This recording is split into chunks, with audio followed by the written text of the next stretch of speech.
Shalom, nous allons étudier le DAF Ain Vav dans Masechet Sanari. Nous reprenons trois lignes à la fin du DAF Ain He Amun Bet, Ulman Deamar, Dunmina, Veoke Beatra. La Gemara continue de prouver qu'on ne pouvait pas apprendre le Issour et le Onesh, la sanction que l'on a pour la relation avec la grand-mère de sa femme, qui est Besrefa, par le feu. On ne peut pas transposer cela à la grand-mère de la personne elle-même. Donc le mari n'aurait pas le même Issour avec sa grand-mère à lui qu'avec la grand-mère de sa femme. On ne pourrait pas l'apprendre par Xerashava, même si, à certains points de vue, on fait Xerashava entre la famille de la femme et la famille du mari, mais pour la grand-mère, non. Maintenant, c'est selon le Madamar, Don Mina Veoke Beatra, que quand on fait une Xerashava, on prend le digne que l'on veut et on ne va pas plus loin. Pourquoi? Parce que Mahi, qu'est-ce qu'on aurait dit à la base? Qu'on va après repousser, mais Mahi. Et Mima Sora, on aurait dit quoi? Que de la même manière que sa grand-mère à lui est interdite, Afunami Emimo, la même manière que sa grand-mère elle, Mechila, est interdite, sa grand-mère à lui est interdite, et Ok Beatra, et ça c'est Xerashava de base, mais Ok Beatra, ce qu'on laisserait de côté, Atan de Bisrefa Avalacha Biskila, Kadashkachan Bimo, mais au niveau de la sanction, on dirait que non, c'est-à-dire qu'on appliquerait Xerashava que partiel, c'est-à-dire que la sanction pour sa grand-mère, elle serait Bisrefa, et sa grand-mère à lui, c'est Biskila, enfin lapidation, comme sa mère à lui. Et la Gemara dit que ça pose problème. Pourquoi? Parce que les mandamas refachamora frère. Si on pense que le feu est une sanction qui est plus grave, frère. Il y a une objection ici à faire. Pourquoi? Malehi shekanima besrefa tomar behu sheimo biskila. Comment tu peux passer de l'un à l'autre et apprendre de l'un à l'autre alors qu'à l'origine, ce qui est à l'origine de l'interdit, c'est la famille à elle qui elle est besrefa. Donc on ne peut pas transposer quelque chose de plus rarement, quelque chose qui l'est moins. Ça, c'est la première objection. V, ordonnée en plus. Hukehi, si on a fait un xeracha, il faut qu'il y ait une logique commune. Et donc quoi? Maïlo halakta, ben bital et emima. De la même manière que pour la femme de ce mari-là, il n'y a pas de différence entre les petits-enfants et la grand-mère de cette femme-là. Afou, pareil pour lui, le tachalok, bo ben bitol et emimo, il ne doit pas avoir de différence entre sa petite fille à lui et sa grand-mère.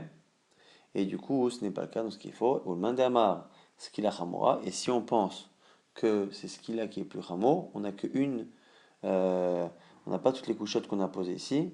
On en a simplement que la deuxième. Donc, le mandamar, ce qu'il a chamora, mais aïkushia, l'onidona, simplement avec cette dernière kushia, ça suffit, puisque la première n'existe que si on dit que ce serait fait chamora. Donc, la Gemara, maintenant, va continuer l'étude de ce sujet en proposant justement une autre xerashva. I mahu kalato asura af'i kalata asura. On pourrait dire quoi? De la même manière que lui, kalato asura alav. Lui, donc sa belle-fille, la femme de son fils est interdite. Af'i, pareil pour elle. Kalata asura. Donc c'est un homme qui serait marié avec une femme et que cette femme-là aurait une belle-fille, elle serait interdite. La Gemara dit non. Abar Abaye amakra eshed bin cha'i. Lorsque la Torah interdit à un homme d'avoir une relation avec la femme de son fils, c'est marqué Eshel bin Chai, c'est la femme de ton fils. On sait déjà que c'est la femme de son fils, mais on répète Mishum Eshel bin Chai atam mechayvo, et atam mechayvo Mishum Eshel bena. Il faut dire qu'il y a un interdit particulier, incestueux, de toucher à la femme de son fils, mais pas à la femme du fils de notre femme. Rava propose notre réponse Ben imadama don mina omina. Ben imadama don mina voke beatra. Même type de réponse que on fasse une Virachava en prenant tout ou ok beatra. Lo atia, on ne peut pas justement transposer l'interdit qu'un homme a avec sa belle-fille à un interdit qu'il aurait avec la belle-fille de sa femme. Pourquoi? Mahu kalato asura, afinami kalata asura, on reprend la Xerashava de transposer les interdits de sa famille à elle à ceux du mari ou l'inverse. Ici, donc, en l'occurrence, dire que comme sa belle-fille est interdite, sa belle-fille à elle le serait également.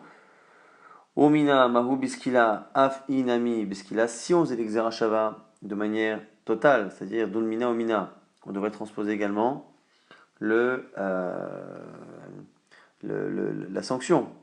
Et donc la peine, puisque pour lui c'est ce qu'il a pour sa belle-fille, ce serait aussi ce qu'il a. Et madama ce qu'il a, chamoura et kaleme frach. Il y a un problème si on dit que ce qu'il a est plus chamo. C'est un souci. Malehu sheken imo beskila Thomas behi sheima besrefa. Tu ne peux pas transposer d'un à l'autre. Pourquoi? Parce que lui, sa mère lui beskila, et elle, sa mère elle est besrefa.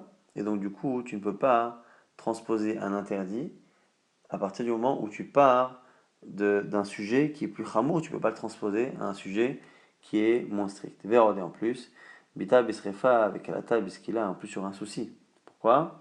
Parce que si on part du principe qu'on fait shava et dans l'exarashava, dans le mina au mina, on transpose à la fois l'interdit et à la fois la sanction, ça veut dire que pour la belle-fille de cette femme-là, ce serait biskila. Et si c'est biskila alors que la skila elle est plus stricte, plus chamoura, ça donnerait l'impression que finalement, un homme qui toucherait à la fille de sa femme, ce serait bisrefa, et s'il touche à la belle-fille de sa femme, ce serait plus grave. Or, l'interdit ici, qu'il y ait encore une fois une proximité familiale, devrait être plus strict s'il touche à la fille de sa femme qu'à la belle-fille de sa femme. Et donc, si ce qu'il a est plus strict, ça veut dire qu'on aurait ici une incohérence. Et l'agma repousse cette dernière objection en disant ou be'atzmo liochiar, ça c'est pas un problème. Pourquoi? Debito besrefa avec allato beskila. Parce que quoi qu'il arrive, quand un homme touche à sa propre fille, c'est besrefa, et sa belle-fille, c'est beskila. Donc il y a déjà une contradiction dans cette logique-là. Et donc tu vois bien que la Torah a l'air de tolérer que un homme finalement, alors que la proximité est plus grande pour sa fille, il n'y a que Srefa et sa belle-fille Skila, ce qui a l'air d'être toléré malgré ceux qui pensent que Skila devrait être plus strict. Et là, Mahou, la Gemara continue encore de faire des objections. Mahou lo chalakta, ben imolekala, de la même manière que pour lui, il n'y a pas de distinction entre sa mère et sa belle-fille, que les deux sont avec le même interdit et les mêmes sanctions de Skila.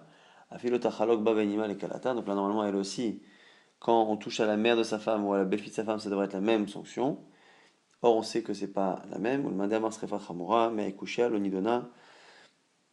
La Gemara nous dit que dans tous les cas, si on dit que srefa est plus chamura, ça repousse les deux objections d'avant, mais au moins, grâce à la dernière, on ne pourra pas faire le din. Donc, quoi qu'il arrive, qu'on pense srefa plus chamour que ce qu'il a ou l'inverse, on a une, on a deux ou trois objections, quoi qu'il arrive.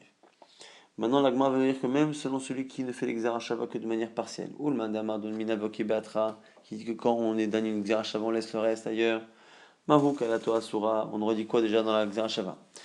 De la même manière que lui, sa belle-fille est interdite, Afik alata asura, pareil pour sa belle-fille, elle est interdite. Ok, va on laisse le reste, c'est-à-dire que la sanction atamu beskila, achawalachaou besrefa, que pour lui, sa belle-fille c'est beskila, et sa belle-fille elle, ce serait besrefa, kedash kechan beima, comme pour sa mère à elle.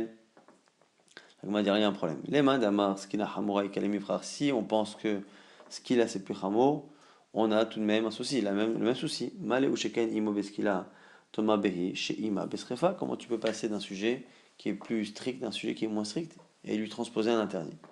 Veillard en plus, Ma ou Chalak Dabo Ben Bito le Kalato, Av Itachalok Ben Bita le Kalata, et en plus, normalement, on a vu que pour lui personnellement, on faisait une distinction que sa fille, elle était Besrefa, sa belle-fille, elle est Beskila, et donc cette distinction devrait exister pareil chez la femme. Et donc, on ne devrait pas avoir la même sanction pour la fille de la femme que pour la belle-fille, ce qui n'est pas le cas. Donc, ce qui pose problème. Man, Deamar, Nami Srefa Hamura. La dit, selon celui qui pense que Srefa est Hamura, la première couchia n'existe pas, mais la deuxième, oui. Donc, mais la couchia, l'onidonine, c'est grâce à la deuxième couchia que on repousse. Et donc, la Gemara nous dit, quoi qu'il arrive, qu'on ne peut pas faire cette exercice. Donc, finalement, si on résume, même si on a eu beaucoup de raisonnements, euh, on a finalement deux manières de faire Xerashava, soit Dolmina ou Mina, c'est-à-dire que quand on prend Xerashava, on prend tout, à la fois l'interdit, à la fois les sanctions et tout. Soit Dolmina, on prend le point à l'Afrique dont on a besoin, et le reste, au Kebatra, on le laisse par ailleurs. Et quoi qu'il arrive, que l'on pense ça ou ça, et que l'on pense que Srefa, le feu, est plus strict que ce qu'il a à la lapidation, ou que l'on pense l'inverse, à un moment donné, quoi qu'il arrive, il y a euh, deux xérachal qu'on ne peut pas appliquer, c'est-à-dire ne pas appliquer à la grand-mère de l'homme le même interdit qu'à la grand-mère de sa femme, et ne pas interdire la belle-fille de sa femme comme on interdit la belle-fille d'un homme lui-même. Ces deux limoudim ont été repoussés selon toutes les chitotes. L'agma reprend la Mishnah qui dit Bito Manu Sato. On a dit dans la Mishnah qu'on avait plusieurs interdits, et entre autres, on apprenait Bito Manu Sato, celui qui a une relation avec sa fille, mais avec la fille d'une femme qu'il n'a pas épousée. L'exemple qui est donné pour une femme qui n'a pas été épousée, c'est une femme qui l'aurait contrainte d'avoir une relation. Mais en gros, globalement, c'est une fille qui ne provient pas justement d'un mariage. Donc c'est pas la fille de sa femme, c'est sa fille à lui, dont on sait que sa fille à lui personnellement, qui n'est pas la fille de sa femme, est interdite. Amar Abaye, Abaye propose Kalva Chomer, c'est un raisonnement fortiori. Albat Bito, Anouche, Albito, le Kolsheken. On sait qu'un homme n'a pas le droit de toucher à sa petite fille, Minatora, et donc, et il est Chayav Srefa, a fortiori, sa fille. La Gemara repousse, Minadin, ça ne marche pas. On peut interdire quelque chose par un raisonnement fortiori, mais appliquer une sanction, non. On ne peut pas dire que comme il y a une sanction X pour la petite fille, a fortiori qu'il y a la même sanction pour une personne plus proche. La Gemara dit, non, Gilouim Milta, Be'almaou, ici, c'est pas réellement une Xerashava, c'est un Gilouim Milta. Ce qu'on est en train de dire, en fait, c'est que dans Bad Bito qui est marqué, sur l'imbayé, en fait, on inclurait la fille, parce que la fille et la petite fille sont souvent des notions qui se mélangent dans la Torah. Autre possibilité d'apprendre l'interdit qu'un homme aurait de toucher, enfin la sanction de Srefa pour un homme qui aurait une relation avec sa propre fille qui n'est pas la fille de sa femme. Rava Amar, Amar li Rabbi Yitzchak bar Avudimi, Atia Hena Hena, Atia Zima. Zima, c'est la fameuse Gzera Shava qu'on a vue il y a quelques jours, entre Zima Zima et Hena Hena.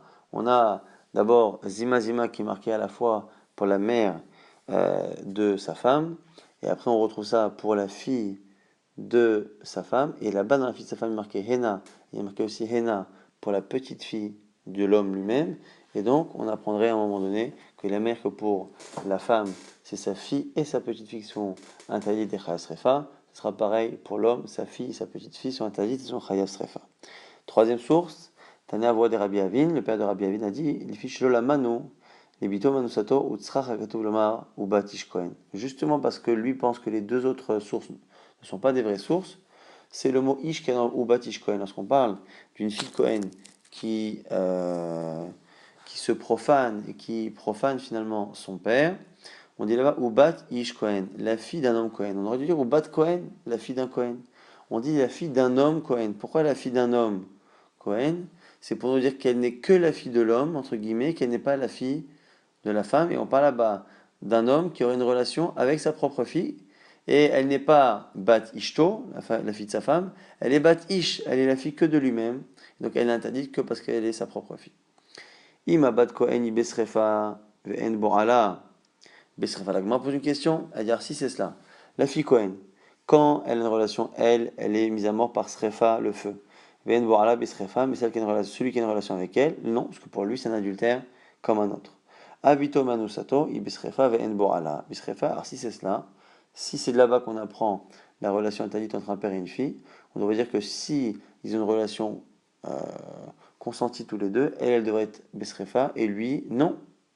Or, c'est pas le cas.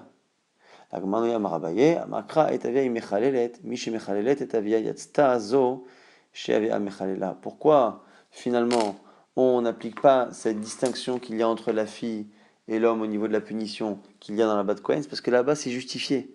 Pourquoi on fait une sanction différente pour la fille que pour l'homme dans le cas de Bat Kohen qui commet un adultère? Parce que parce qu'elle profane son père. Or là ici, dans le cas d'une relation entre une fille et le père, elle profane son père. Non, en fait, c'est son père qui la profane. On a une relation avec elle. C'est pour ça qu'il n'y a pas de raison de transposer cette distinction entre sa sanction à elle et celle du père. Rava propose autre chose. Bish la matama pikte benina debat kohen vokim te adina debat Israël. La Gemara dit là-bas, c'est normal. Parce que là-bas, dans le cas où cette femme-là est mariée, elle est fille de Cohen, elle a une relation, donc quand elle est Bat Cohen, elle est Besrefa, et lui, l'homme qui fait un adultère avec elle, finalement, on le juge comme s'il faisait un adultère avec n'importe quelle fille, Cohen. Achadina deman mukamtele, là, ici, dans le cas du père, qui a une relation avec sa fille. Qu'est-ce que tu voudrais lui donner comme sanction? Ane depnuya mukamtele, est-ce que tu veux lui donner le même interdit qu'avec une jeune fille normale? C'est quand même sa fille, et c'est une relation particulière, et donc du coup, la Gemara nous dit encore une fois qu'il n'y a pas de raison ici de faire cette distinction, comme il y a dans le cas de la fille Cohen qui commet un adultère. Azara levito manusato, mais maintenant la Gemara cherche la source de l'interdit même de toucher à sa fille. Avant même, là on en a parlé de la sanction. Souvent d'ailleurs rapporte les versets des sanctions. Je rappelle, pour ceux qui n'aient pas remarqué, que les psukim que l'on étudie sont les psukim que l'on a lus à Kippour, et c'est le daf exactement de Kippour. Bishlama la Verava me'achade nafka lehu onesh matam nafka liwazara. Selon Abaye et Rava, la même source qui permet d'apprendre la sanction sera la source qui permet d'apprendre l'interdit. Pourquoi? Parce que on a vu que selon eux, c'est soit Abaye a dit que finalement c'est une sorte de kalvachom, mais en fait dans le cas de la petite fille, ça inclut la fille, et donc ça marche à la fois pour la sanction et à la fois pour le hazara, l'interdit. Et pour Rava, qui dit que c'est l'Akzar Shava Hena Hena Zima Zima, ça peut marcher à la fois pour la sanction et à la fois pour l'interdit. Et là, les détanés à voix des Rabbi Avin. Maintenant, la Gemara nous dit, selon le père de Rabbi Avin, qui dit là-bas que c'est Ubat Ish Kohen, là-bas Baesh Tisaref, il faudrait trouver au moins l'interdit. Alors, Maï, Amar Rabbi Ilaha, Amakra Al Techalel El Bitecha Leaznota. Un verset qui dit, ne profane pas ta fille en la faisant se prostituer. Alors, lui va apprendre que Al Techalel El Bitecha Leaznota, c'est ne profane pas ta fille en la faisant se prostituer avec toi. La Gemara objecte, Matkif la Rabbi Yaakov achua de Ravacha bar Yaakov. Il dit, attends, comment c'est possible? C'est marqué Al Techalel Bitecha Leaznota. La Chiodata, c'est pas pour ça que ça vient.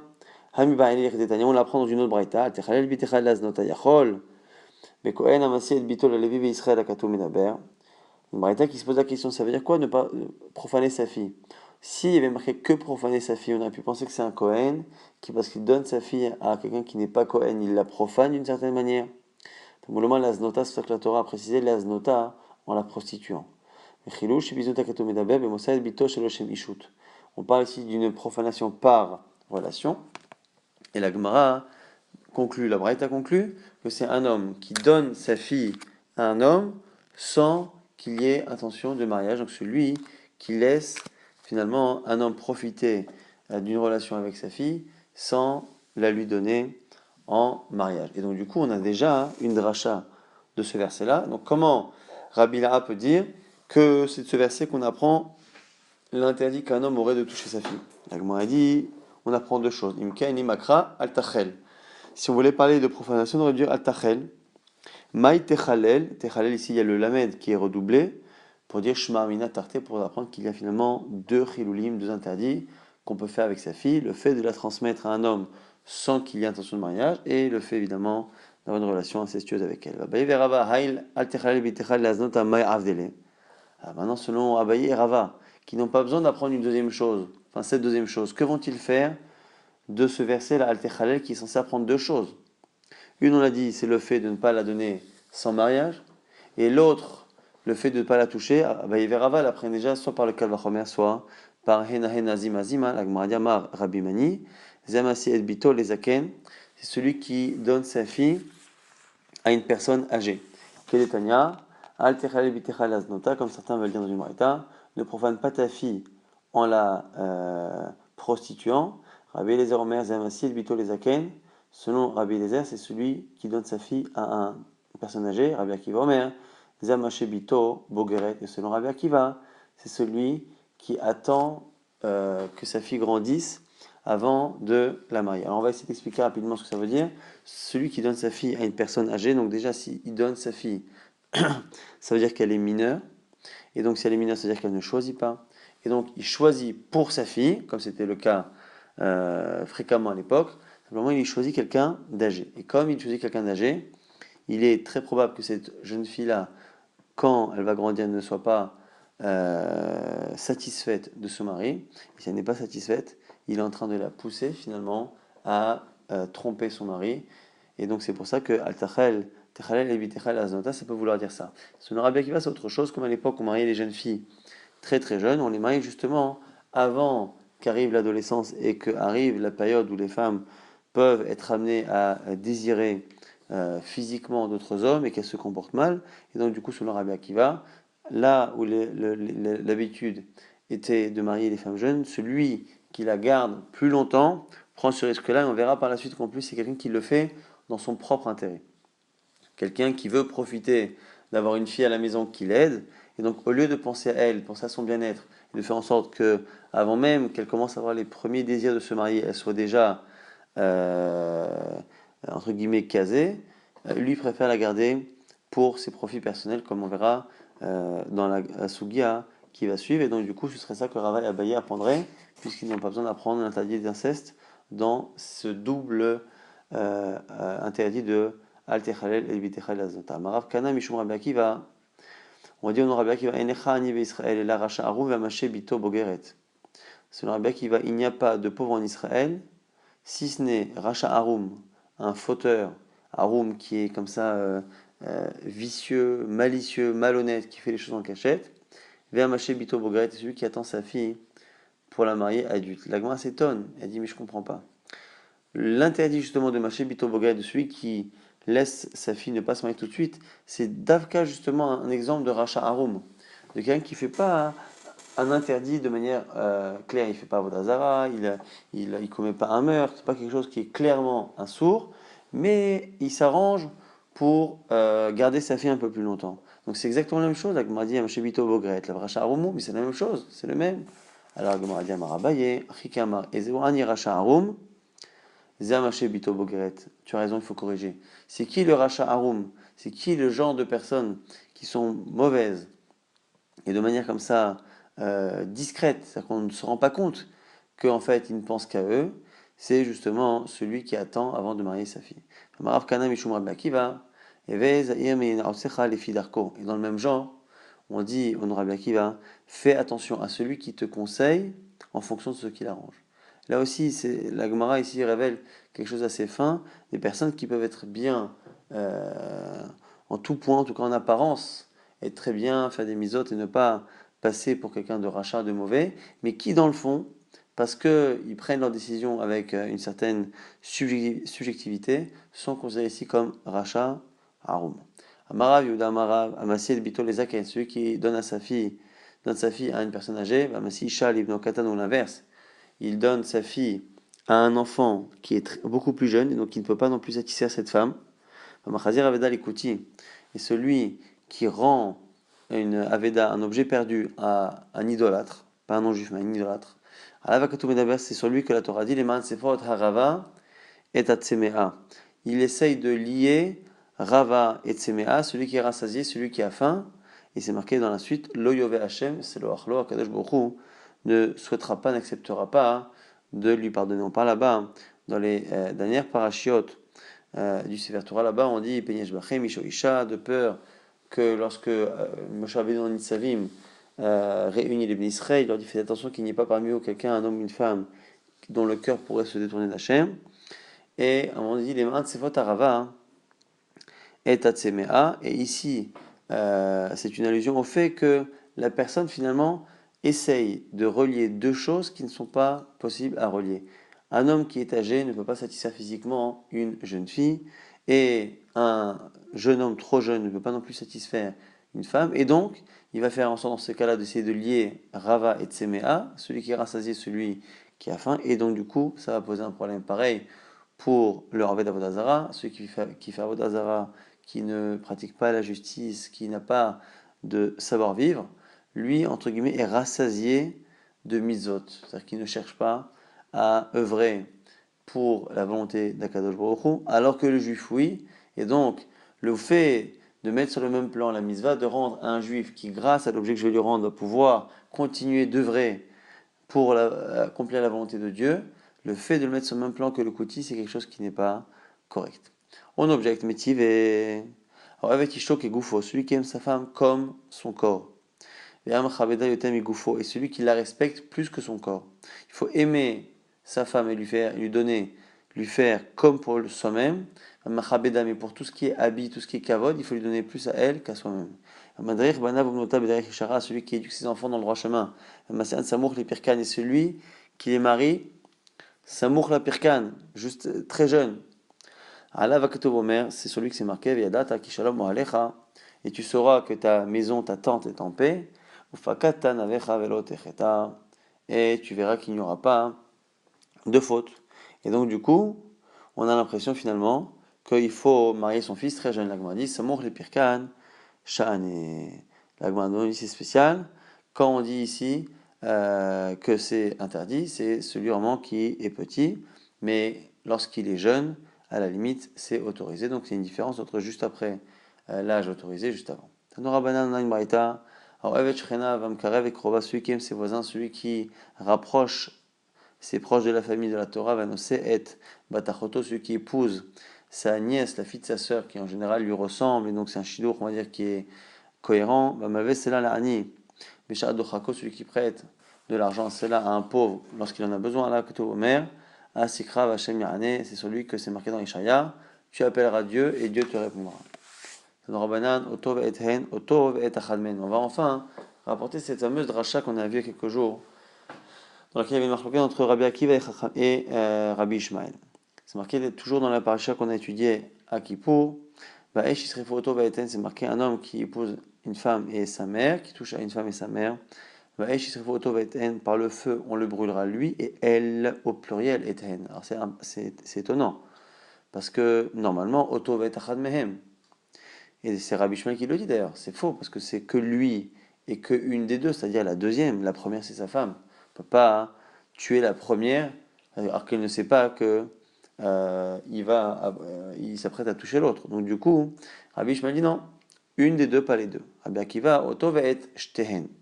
Rabbi Akiva dit non, lui et les deux. Mais les deux, encore une fois, ça ne peut pas être réellement les deux. C'est une des deux, mais plus une autre. Donc on verra Maï Benayo, c'est quoi le marloquette? Rabbi Mashmaou Dorshim Ika Benayo.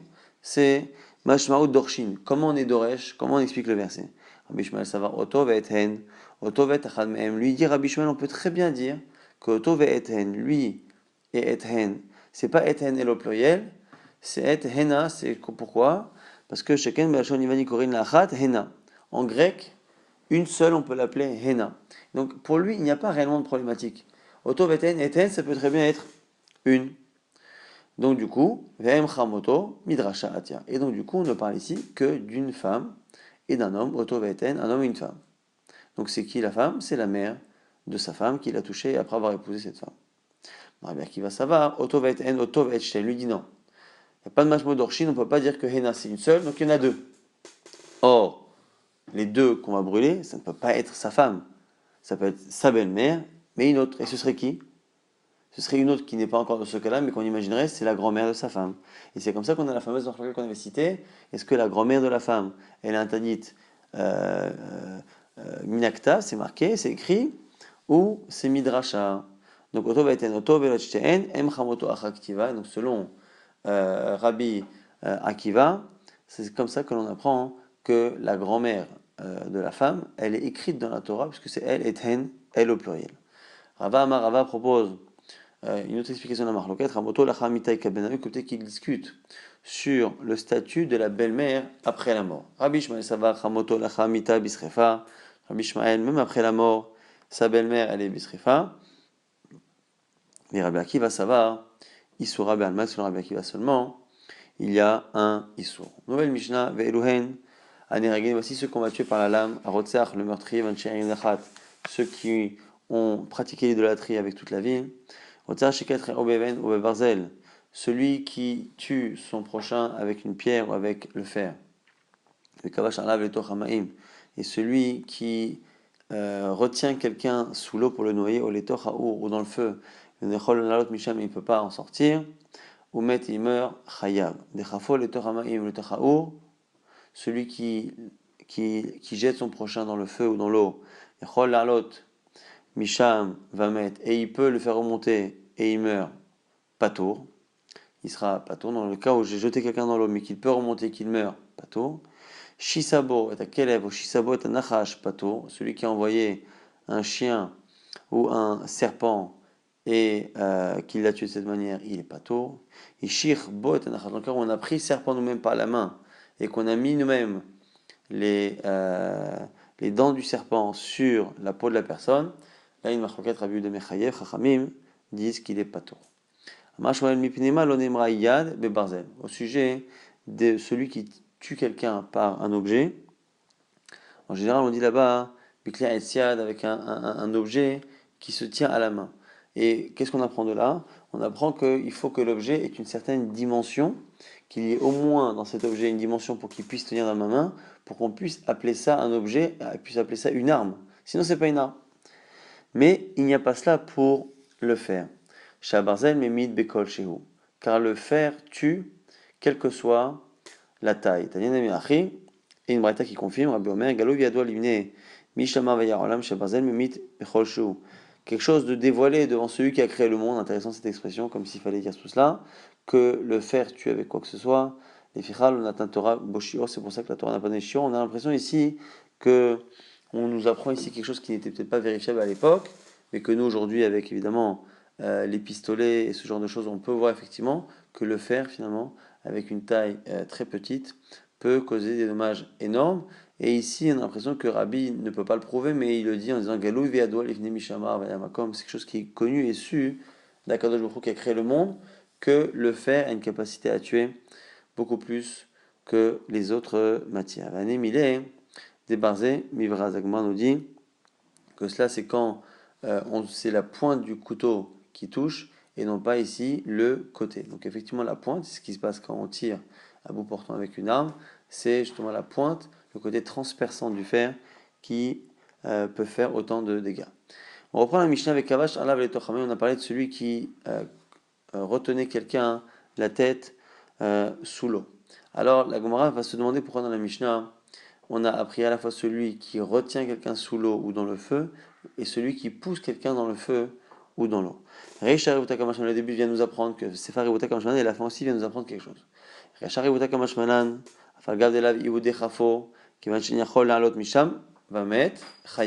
Premier cas, c'est pour nous dire que même si c'est pas lui qui l'a poussé dans le feu ou dans l'eau, mais qui l'empêche de remonter, il est chayav. Mais c'est fa et la fin, et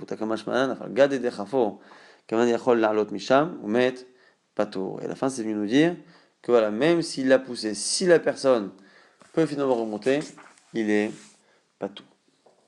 On a dit kavash menalan, donc on sait que lorsque quelqu'un bloque un autre sous l'eau ou dans le feu, il est chayav. Mashmoesh nous dit d'amakra, o be'eva, ikahu be'yado v'amemot, on parle là-bas de celui qui tue, on dit s'il l'a tué be'eva par haine, par inimité, et ce mot étant trop, les rabot, tam tam tsem, ça vient justement rajouter le cas de celui qui par haine empêche quelqu'un, encore une fois, de sortir de l'endroit dans lequel il est en danger.